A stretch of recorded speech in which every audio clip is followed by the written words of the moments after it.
Solid state chapter से लिया गया है। इसमें एक क्रिस्टलाइन सॉलिड है सब्सटेंस का जो कि फेस सेंटर्ड क्यूबिक स्ट्रक्चर बना रहा है। एज लेंथ जो है 400 पिकोमीटर है। डेंसिटी क्रिस्टल की दी गई है 8 ग्राम पर सेंटीमीटर क्यूब और नंबर ऑफ एटम्स पूछ रहा है कि 256 ग्राम में कि अगर n × 10⁻24 है तो n की वैल्यू कितनी होगी। तो इस क्वेश्चन को सॉल्व करने के लिए हम डेंसिटी का फार्मूला लगाएंगे कि density is nothing but m × z upon a cube × n।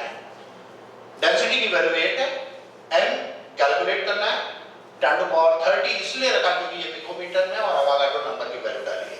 जब इसको सॉल्व करके लाते हैं तो m का ये एक्सप्रेशन आता है। सॉल्व करने की जरूरत नहीं है इसको क्योंकि हमें नंबर ऑफ एटम्स निकालने हैं।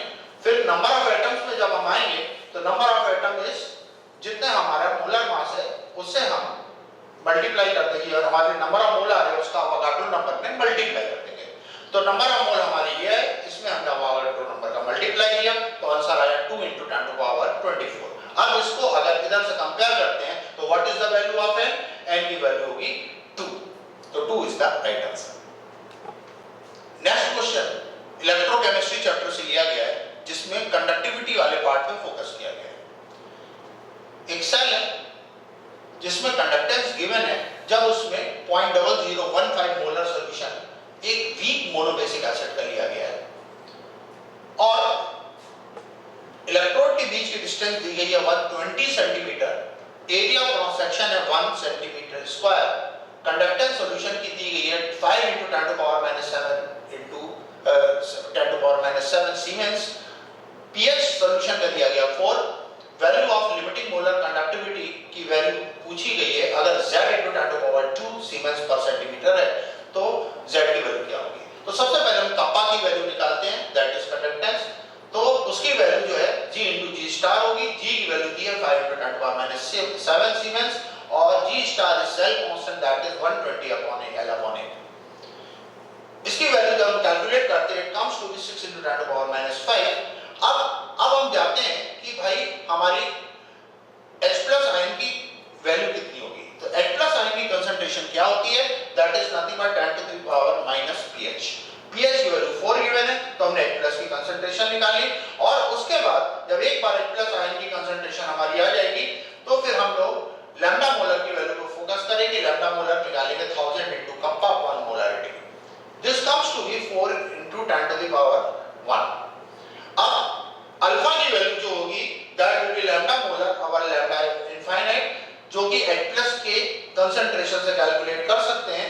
तो अल्फा की वैल्यू हमारी जो है वो 10⁻⁻4 अपॉन 0.0015 आएगी। अब alpha is molar conductivity upon limiting molar conductivity जो कि पूछी गई है हमसे, वैल्यू सब्स्टिट्यूट करते हैं तो lambda molar will be coming 6 × 10⁻2। अब हम आंसर्स को कंपैरिजन करते हैं कि Z × 10⁻2 की वैल्यू अगर 6 × 10⁻2 होती है तो what is the value of Z? Z is 2। Hello students, मैं Rajesh Rathore, senior faculty Momentum Jabalpur, आपके सामने जे एडवांस 2017 के पेपर 1 के डिस्कशन के लिए इस क्वेश्चन को डिस्कस कर रहा हूं। ये क्वेश्चन जो है more than one correct multiple correct question है जो कि कोऑर्डिनेशन कंपाउंड और डी ब्लॉक एलिमेंट से लिया गया है। इस क्वेश्चन में हमें एक कॉम्प्लेक्स के बारे में बोला गया है कि पिंक कलर का कॉम्प्लेक्स है MCl2.6H2O जिसको X बोला गया है। इसमें अमोनिया को जब ऐड किया जाता है in presence of ammonium chloride तो एक ऑक्टाहेड्रल कॉम्प्लेक्स Y बनता है इन प्रेजेंस ऑफ एयर। अब इन aqueous solution complex Y behave as 1:3 electrolyte, मतलब 3 जो आयन है वो अलग है और एक आयन जो है वो अलग है, एक कैटायन 3 आयन का है। The reaction of X with excess HCl at room temperature results in formation of a blue colored complex Z और इन X और Z के जो मैग्नेटिक मोमेंट है दोज आर 3.87 जिससे हमें ये पता चलता है कि जो नंबर ऑफ अनपेयर्ड इलेक्ट्रॉन है वो 3 है और कॉम्प्लेक्स Y के लिए ये 0 है। तो हमारे सामने जो सबसे पहली चीज आती है कि एक विजुअलाइजेशन करना पड़ेगा इमेजिनेशन कंपैरिजन करना पड़ेगा, चीजों को कंपेयर करना पड़ेगा कि ये बेस्ट सूट किस कंडीशन के लिए करता है। तो पिंक कलर से ब्लू कलर ये हमारे सामने थोड़ा सा क्लिक करता है कि ये कोबाल्ट के बारे में बात की जा रही है। तो कोबाल्ट का जो हेक्सा एक्वा कॉम्प्लेक्स होता है वो बेसिकली पिंक कलर का होता है, और जो ब्लू कलर मिलता है वो टेट्रा क्लोराइडो कोबाल्ट एनायन का होता है। तो इस तरह से अब हमें ये चीज समझ में आने लगी, ये कोबाल्ट के कॉम्प्लेक्स के बारे में हम बात कर रहे हैं जिसमें हमारा कोबाल्ट प्रेजेंट है ना। अब हम एक तरफ से सीक्वेंस को पकड़ के चलते हैं और चीजों को कंपेयर करते हैं कि भाई जो कॉम्प्लेक्स हमारा एक्स है, अगर वो पिंक कलर का है तो वो हेक्सा एक्वा कोबाल्ट होगा, और जिसको अगर HCl एक्सेस के साथ रिएक्शन कराएंगे तो कोबाल्ट टेट्राक्लोराइडो बनेगा जो कि ब्लू कलर का होता है। अब ये जो है इसमें क्लोराइड आयन एक वीक फील्ड लिगेंड है, और वीक फील्ड लिगेंड होने के कारण ये जो है आउटर कॉम्प्लेक्स को बनाएगा, इसलिए हाइब्रिडाइजेशन इसका sp3 होगा। अब इसमें ऑक्सीडेशन स्टेट से अगर चेक करेंगे तो हमें 3 अनपेयर्ड इलेक्ट्रॉन भी मिलेंगे, जो कि हमारे इस बात को बिल्कुल सही साबित करते हैं कि जो Z का जो मैग्नेटिक मोमेंट है 3.87 है, मतलब 3 अनपेयर्ड इलेक्ट्रॉन है। और यही चीज एक्स पे भी लागू होगी, क्योंकि कोबाल्ट के साथ में जब वाटर होगा लिगेंड के फॉर्म में तो उस सिचुएशन में भी हमारे पास 3 अनपेयर्ड इलेक्ट्रॉन होंगे।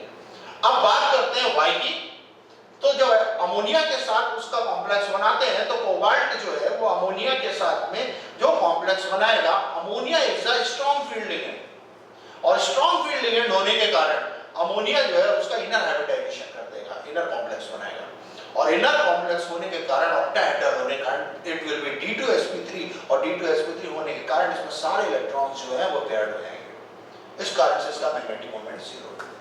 अब ऑप्शन जो विचार करते हैं तो ए ऑप्शन क्या रहा है, addition of silver nitrate to Y gives only 2 equivalents of silver chloride. No, Y में 3 क्लोराइड आयन बाहर है, तो अगर हम इसमें एक्सेस ऑफ सिल्वर नाइट्रेट डालते हैं तो ये हमें 3 मोल क्लोराइड AgCl देगा, यानी A इज रॉन्ग।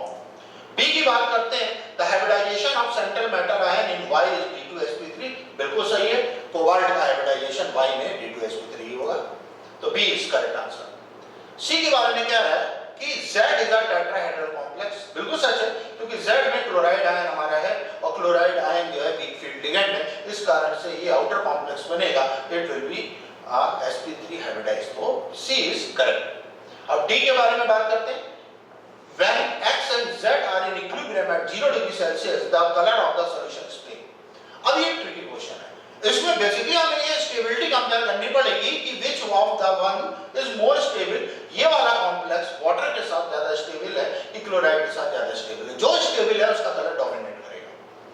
अब स्टेबिलिटी ऑफ कॉम्प्लेक्स के लिए अगर हम कोबाल्ट की +2 ऑक्सीडेशन स्टेट में सोचें, तो अगर दोनों में कोबाल्ट 2+ है, तो अब लिगेंड की पावर पे डिपेंड करेगा कि जिसमें स्ट्रॉन्ग फील्ड लिगेंड होगा वो कॉम्प्लेक्स हमारा ज्यादा स्टेबल होगा, और इस स्पेक्ट्रोकेमिकल सीरीज के हिसाब से water is a stronger field ligand than chloride ion. इसका मतलब है कि हमारा ये वाला कॉम्प्लेक्स X जो कि पिंक कलर का है, ये हमारा ज्यादा स्टेबल होगा एज दैट Z जो कि ब्लू कलर का।